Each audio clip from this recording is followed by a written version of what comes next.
So geopolitical situation చూస్తే market అయితే ఈరోజు మార్నింగ్ జియోపొలిటికల్ క్యూస్తోని మార్నింగ్ అయితే నష్టాల్లోనే స్టార్ట్ అవ్వడం జరిగింది. తర్వాత ఆర్బీఐ మానిటరీ పాలసీ మీటింగ్ తర్వాత ఆర్బీఐ గవర్నర్ మల్హోత్రా అనౌన్స్మెంట్ తర్వాత మాత్రం మార్కెట్లో అయితే ఒక మంచి ఊపు వచ్చిందని చెప్పాలి. ముఖ్యంగా ఆటో అండ్ బ్యాంకింగ్ సెక్టార్లో మంచి మూమెంట్ రావడంతో మార్కెట్ అయితే బాగా పుంజుకుందని చెప్పాలి. వరుసగా 2 డేస్ నుంచి అయితే మార్కెట్ పాజిటివ్లోకి రావడం జరిగింది. ముఖ్యంగా సెక్టార్ చూస్తే banking sector, auto sector, reality సెక్టార్లో మాత్రం మంచి మూమెంటం అయితే కనిపించిందని చెప్పాలి. ఓవరాల్గా నిఫ్టీ చూసుకుంటే 152 పాయింట్లు పాజిటివ్గానే ట్రేడ్ అవ్వడం జరిగింది. 26,187 ధర క్లోజ్ అయింది. అండ్ సెన్సెక్స్ చూసుకుంటే 447 పాయింట్లు పాజిటివ్నే క్లోజ్ అయింది. 85,712 ధర క్లోజ్ అవ్వడం జరిగింది. బ్యాంక్ నిఫ్టీ చూసుకుంటే 488 పాయింట్లు పాజిటివ్నే ట్రేడ్ అయింది. 59,777 ధర క్లోజ్ అవ్వడం జరిగింది. Compare to dollar rupee value వచ్చేసి 89.9 దగ్గర క్లోజ్ అవడం జరిగింది. మళ్ళీ రూపీ వాల్యూ అనేది పుంజుకుందని చెప్పాలి. సో ఓవరాల్గా మార్కెట్ అయితే ఈరోజు మంచి మూడ్లో ఉంది వీకెండ్లో. సో నెక్స్ట్ మండే రోజు నుంచి మార్కెట్ ఎలా ఉంటుంది, అటు ఆర్బీఐ మానిటరీ పాలసీ మీటింగ్ లిక్విడిటీని ఇంజెక్ట్ చేయడం వల్ల అంటే కొనుగోలు శక్తి పెంచి ఎకనామికల్ గ్రోత్ని పెంచే విధంగా అయితే చర్యలు చేపట్టడం జరిగింది. పుతిన్ అండ్ మోడీ భేటీ కూడా మన ఇండియన్ ఎకానమీకి కూడా ఒక స్ట్రాంగ్ బేస్ అవుతుందనేసి ఇన్వెస్టర్లు నమ్మడం కూడా మనం అబ్జర్వ్ చేయొచ్చు. ఓవరాల్గా మార్కెట్ అయితే మంచి మూడ్లో అయితే ఉంది. వాట్ నెక్స్ట్ ఏం జరుగుతుంది, మనకు ఎదురయ్యే ట్రిగర్ లేనిది మార్కెట్ని పుష్ చేసే ఇన్సిడెంట్స్ ఏమైనా ఉన్నాయా? మనతో మాట్లాడడానికి జీవి సత్యనారాయణ గారు ఉన్నారు. Sir good evening. Good evening sir. ఓవరాల్గా మార్కెట్ ఈరోజు చూశారు, మెయిన్ ఈరోజు RBI monetary policy meeting announcement తర్వాతనే మార్కెట్ అయితే పుంజుకుంది. మెయిన్ కారణం అదే అంటారా, ఇంకేమైనా ఉన్నాయా? ఉన్నాయి ఇంకా. అంటే మెయిన్ అయితే అదే. పొద్దున్నే 10 గంటలకి ఏదైతే ఆర్బీఐ గవర్నర్ గారు అనౌన్స్ చేయడం జరిగిందో 25 పైసలు వడ్డీ రేటు తగ్గించడం. ఈ సంవత్సరంలో ఇది 4వసారి, 2 సార్లు 25 పైసలు, ఒకసారి 50 పైసలు, ఇప్పుడు 25 పైసలు, అంటే ₹1 తగ్గినట్టు అనమాట. ఇది ఓవరాల్ గా ఈ సంవత్సరంలో ఎప్పుడైతే వడ్డీ రేట్లు తగ్గిపోయినాయో సెక్టార్లు అనమాట, అంటే finance sector, real estate sector, banking సెక్టార్లు ఇవన్నీ కూడా పెరుగుతాయి. ఇప్పుడు ఎందుకు పెరుగుతాయి అని అంటే ఫైనాన్స్ సెక్టార్ లో ఏవైతే ఉంటాయో వడ్డీ రేటు తగ్గినప్పుడు హౌసింగ్ లోన్లు అవి తీసుకోవడం వల్ల ఫైనాన్స్ సెక్టార్ బాగుంటుంది. ఆటో సెక్టార్ కూడా పెరుగుతుంది, ఎందుకంటే ఈఎంఐలు తక్కువతో ఉంటుంది కాబట్టి 2 వీలర్ కానీ 4 వీలర్స్ కానీ కొనే వాళ్ళు ఉంటారు. అందుకని చెప్పేసి అది బెనిఫిట్. రియల్ ఎస్టేట్ కంపెనీలకి ఎందుకు బెనిఫిట్ అంటే ఎప్పుడైతే వడ్డీ రేటు తగ్గిపోయిందో ఆటోమేటిక్ గా కన్స్ట్రక్షన్స్ ఎక్కువ సేల్ ఉంటాయి, అందుకని వాళ్ళకి బెనిఫిట్ ఉంటుంది. అంటే బ్యాంక్ కూడా ఉంటుంది అన్నట్టు. అందుకని వాళ్ళ బ్యాంకు ఫస్ట్ మూవ్ అవటం జరిగింది, బ్యాంక్ నిఫ్టీ. తర్వాత ఇవన్నీ కూడా మూవ్ అవటం జరిగింది. ఇప్పుడు 30 ఏదైతే బిఎస్సి సెన్సెక్స్ 30 ఉన్నాయో వాటిల్లో 24 ప్లస్ లోనే క్లోజ్ అవడం జరిగింది. ఫైనాన్స్ కంపెనీలు, banking, auto sector, IT sector ఇవన్నిటితోటి ఒకటి. అయితే రెండోదిగా పుతిన్ ఇండియా పర్యటన ఏదైతే ఉందో 7 మీద ఒప్పందాలు జరిగినాయి, అగ్రిమెంట్లు ఆల్రెడీ అవటం అయింది. మెయిన్ వచ్చి డిఫెన్స్ మీద కోఆపరేషన్ చేస్తామని చెప్పేసి అనటం జరిగింది. 2021-2031 మధ్యలో ఒక ఒప్పందం జరిగింది. దాని ప్రకారం అది ఇంకా బలోపేతం అవుతుందని ఒకటి. నెంబర్ 2 ఇంకోటి రెలోస్ అనమాట, reciprocal exchange of logistic support. ఇది సైనిక సరఫరాల కోసం లాజిస్టిక్స్ ని ఒకరికొకరు ఉపయోగించుకోవాలనే వీలు కల్పిస్తుంది అని చెప్పేసి అది ఇటీవల ఆమోదం తెలపడం జరిగింది. నెక్స్ట్ కార్మిక ఒప్పందం. మన రష్యాలో 70,000 మంది భారతీయ కార్మికులు ఉన్నారు. వాళ్ళకి అవసరమైనటువంటి కార్మిక చలనశీలత దాని మీద ఒప్పందాలు కూడా జరుగుతున్నాయి అన్నట్టు వార్త. తర్వాత ఆర్థిక వాణిజ్య ఒప్పందాలు, ఎకనామిక్ అండ్ ట్రేడ్ అగ్రిమెంట్స్. ఈ మనం భారతీయ వస్తువులు ఏవైతే ఉన్నాయో రష్యాకి మనం ఎగుమతి చేస్తాం, వాళ్ళు దిగుమతి చేసుకుంటాం. ఈ ఇరు దేశాల మధ్య, రష్యా ఇండియా మధ్య $100 బిలియన్ పెంచడం అనేది ఈ రోజు జరుగుతున్నటువంటి. ఇంకా డీటెయిల్ కంటే రేపొద్దుటికి అన్ని పేపర్లో క్లియర్ గా ఏ ఒప్పందాలు అంటే ఒక 1.54 lakhs ఇంజెక్ట్ చేస్తున్నాము. అది కూడా ఉంది. అది ఆర్బీఐ న్యూస్. అంటే స్టాక్ మార్కెట్ రిలేటెడ్ ఎలాంటి ప్రభావం ఉండే అవకాశం ఉంది సార్? ముఖ్యంగా మన ఎకనామికల్ గ్రోత్ ఏ విధంగా ఉండే అవకాశం ఉంది, స్టాక్ మార్కెట్లో ఏ విధంగా అవకాశం ఉంది, ఇన్వెస్టర్లకు లాభమా? రైట్. 1.45 లక్షల కోట్ల విలువైనటువంటి బాండ్లని కొనుగోలు చేయడం ద్వారా మార్కెట్లో లిక్విడిటీ పెరుగుతుంది అనేది ఒకటి. రెండోది ఏంటిది, ఇప్పుడు ఏవైతే ఇన్ఫ్లేషన్ తగ్గటం, అంటే ఇప్పుడు ఈ మధ్య ఇన్ఫ్లేషన్ కాదు డిఫ్లేషన్ వచ్చింది. అంటే ఇన్ఫ్లేషన్ అంటే ధరలు పెరగటం, డిఫ్లేషన్ అంటే ధరలు ప్రతిద్రవ్యమడం అంటారు. ఇన్ఫ్లేషన్ డిఫ్లేషన్ ఆపోజిట్, అంటే మైనస్ లోకి వెళ్ళిపోవటం, అంటే ఎకానమీ స్ట్రాంగ్ ఉంది అనేది ఒకటి. అయితే మెయిన్ ఇక్కడ ఈ రోజు ఒక ఉద్దేశం ఏంటంటే, డాలర్ ఎప్పుడైతే మన రూపీ ఆల్ టైమ్ లోకి రావడం జరిగిందో, డాలర్ 90 రూపాయలు దాటిపోయిందో, దాని మీద ఏంటిది అనేది ఒకటి ఉండే. కాకపోతే ఈ రోజు అది కూడా క్లియర్ చేయడం జరిగింది. ఫారెన్ రిజర్వులు ఏవైతే ఉన్నాయో మన దగ్గర వచ్చే సంవత్సరానికి వరకు సరిపోని ఉన్నాయి. ఒకవేళ ఇటువంటిది ఏదైనా జరిగినా కానీ ఏమి కాదు, వచ్చే 11 నెలల వరకు.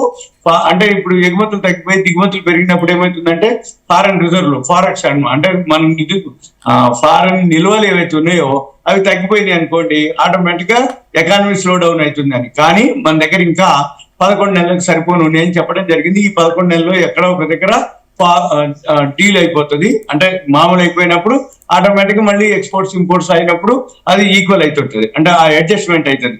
ఇకపోతే ఇప్పుడు దీనివల్ల రేపు నెక్స్ట్ వీక్ పాజిటివ్ లోనే ఉండే అవకాశాలు ఉన్నాయి.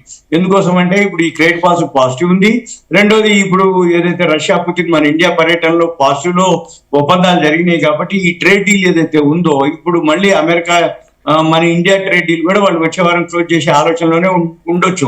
ఎందుకోసం అంటే నా ఉద్దేశ ప్రకారం ఇప్పుడు ట్రంప్ ఇది వెంబడి తెలిసిపోతుంది కదా, తెలిసిపోయినప్పుడు ట్రంప్ ఏం చేస్తాడు, మళ్ళీ ఆటోమేటిక్ గా ఈ ట్రేడ్ డీల్ ఏదో ఒక దగ్గర క్లోజ్ చేయాలి. లేకపోతే మళ్ళీ ఎక్స్పోర్ట్స్ ఏవైతే ఉన్నాయో రష్యాకి, ఇండియాకి, చైనాకి, అదే రష్యా ఇండియా ఇంపోర్ట్స్ ఎక్స్పోర్ట్స్ జరిగిపోతాయి. మళ్ళీ అమెరికాకి తగ్గిపోయే అవకాశాలు ఉంటాయి. ఎక్కడో ఒక దగ్గర ఇప్పటికే సంవత్సర కాలం గడిచిపోయింది. ఏది మన ట్రంప్ గెలిచిన తర్వాత సుమారుగా 11 నెలలు దాటిపోయింది. ఇంకొన్ని రోజులు అయితే, అంటే డిసెంబర్ లో అధ్యక్షుడిగా రావడం జరిగింది, కానీ ఆయన ప్రమాణ స్వీకారం చేసి అటు ఇటుగా 11 నెలలు దాటిపోయింది. కాబట్టి ఇప్పుడు ఎక్కడో ఒక దగ్గర వాళ్ళు క్లోజ్ చేస్తారు ఇక ట్రేడ్ డీల్. అంతకుముందే ఒక నెల కిందటి నుంచి ఒక అనౌన్స్మెంట్ చేశారు, 25 పాయింట్లని, అది 25 నుంచి 50% అని చేశారు. మళ్ళీ ఏమన్నారు, 35-40 మధ్యలో మేము ఎక్కడో ఒక దగ్గర అంటే అడ్జస్ట్ చేస్తాము, డిస్కస్ చేస్తామని చెప్పేసి నెల నుంచి అన్నారు. ఇంతవరకు అది జరగలేదు. అది ఇప్పుడు నెక్స్ట్ వీక్ జరిగితే కనుక ఆటోమేటిక్ గా మన మార్కెట్లు మళ్ళీ పెరుగుతాయి. మన ఎకానమీ స్ట్రాంగ్ ఏ ఉందనేది అనౌన్స్మెంట్. ఇప్పుడు రష్యా ఏదైతే పుతిన్ అంటే రష్యా ఉక్రెయిన్ వార్ కంటే ముందుకు రావడం జరిగింది. మళ్ళీ ఇప్పుడు రావడం తోటి మన దేశం అనేది ఏదైతే ఉందో ప్రపంచవ్యాప్తంగా, అంటే వరల్డ్ లో ఇప్పుడు అమెరికా, ఇప్పుడు రష్యాతోని మనం పోటీగా, అంటే రష్యాతోని ముడి చెమ్మరు కూడా మనం రూపీలో బై చేస్తున్నామనే ఒక న్యూస్ అయితే ఉంది. పుతిన్ రావడం కూడా ఒక ప్లస్ కావచ్చు. ఓవరాల్ గా పుతిన్ రాకతో మనకి ఎలాంటి ఉపయోగం సార్? ఇదే ఇప్పుడు ఒప్పందాలు జరిగినాయి. ఇప్పుడు మెయిన్ ఆ డిఫెన్స్ ఒకటి, రెండోది ఇంకొకటి మెయిన్ ఇంకోటి ఏంటిదంటే, రష్యా తోటి అక్కడ ఉరల్ కెమికల్స్ అని ఒకటి దాంతో సెటప్ చేయడం జరిగింది. యూరియా ప్లాంట్ రష్యాలో పెడతారనమాట. అంటే మన Indian government, Russian government urea plant ఒకటి అక్కడ సెటప్ చేస్తారు. అది ఒకటి మెయిన్ అగ్రిమెంట్ జరగడం జరిగింది. దాంతో ఈ రోజు యూరియా షేర్ కూడా పెరగడం జరిగింది.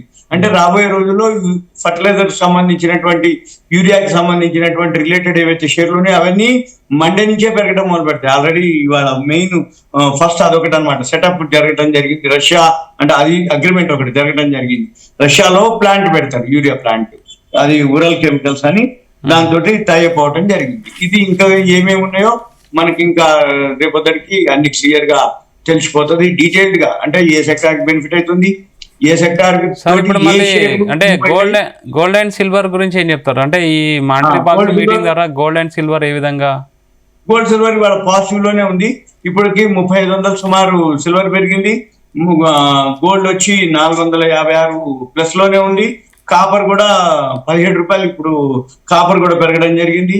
గోల్డ్, సిల్వర్, కాపర్ అవన్నీ కూడా పాజిటివ్ లోనే ఉన్నాయి.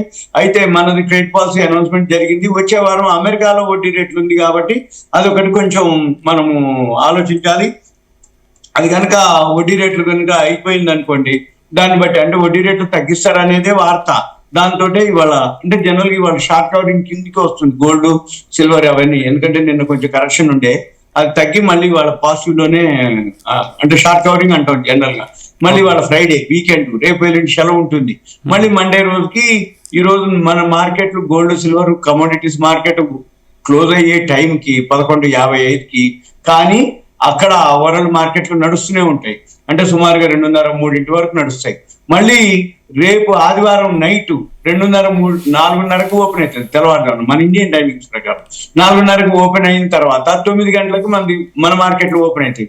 ఈ మధ్యలో అంటే ఈ రోజు క్లోజ్ అయ్యే టైంకి ఒక 3 గంటలు ఉంటుంది, అక్కడ ఒక 4:30 గంటలు. ఈ డిఫరెన్స్ 7-8 గంటల డిఫరెన్స్ ఏదైతే ఉందో సోమవారం ఉదయం 9 గంటలకి మళ్ళీ గోల్డ్ సిల్వర్ మీద ఉంటుంది. అయితే రోజు ఒక వార్త అంటే వడ్డీ రేట్లు తగ్గిస్తారు అనేది కన్ఫామ్ అయిపోయింది కాబట్టి గోల్డ్ పెంచుతాం అని అంటారు. మళ్ళీ వడ్డీ రేట్లు తగ్గించడం అనేది ఉంది. రెండోది ఆ పావెల్ని కూడా మార్చేస్తామని, అంటే మార్చిన తర్వాత అతని తర్వాత అతన్ని అక్కడ ఫెడరల్ రిజర్వ్ చైర్మన్ గా చేస్తారు అనేది ట్రంప్ ఉద్దేశం. ఆల్రెడీ అది కూడా ఒక వార్త అనౌన్స్మెంట్ అంటే మార్కెట్ వర్గాలను విశ్లేషించడం. అయితే ఆయన వచ్చిన తర్వాత 2026లో ఆయన వడ్డీ రేట్లు తగ్గిస్తానని కూడా ఇప్పుడే అనౌన్స్మెంట్ జరగటం. అంటే ఇది 2026 ఏదైతే ఉందో వడ్డీ రేట్లు తగ్గుతాయి కాబట్టి గోల్డ్ సిల్వర్ కి పాజిటివే, మళ్ళీ ప్రత్యామ్నాయంగా కాపర్ కూడా పాజిటివే ఉంటుంది. ఈ మూడింటితో పాటుగా వడ్డీ రేట్లు ఎప్పుడైతే తగ్గుతాయో అంటే అమెరికాలో, కాకపోతే ఈ రోజు జరిగేది ఏంటిదంటే అక్కడ ఇన్ఫ్లేషన్ డేటా ఒకటి ఉంది. ఆ డేటా కోసం అక్కడ మార్కెట్లు వెయిట్ చేస్తున్నాయి. ఆ ఇన్ఫ్లేషన్ డేటా ఈవినింగ్ వస్తుంది. ఆ ఈవినింగ్ వచ్చిన తర్వాత ఈ గోల్డ్ సిల్వర్ ఎలా జరుగుతుంది, ఇన్ఫ్లేషన్ డేటా అయితే ఆల్రెడీ మార్కెట్ వర్గాలు ఆలోచించడం అయితే ఆల్రెడీ విశ్లేషించడం ఏంటంటే ఇన్ఫ్లేషన్ పెరుగుతుంది అనేదే ఉంది. కాకపోతే వాళ్ళ అనౌన్స్మెంట్ ఉండాలి, వాళ్ళ సర్వే ప్రకారం డేటా రావాలి.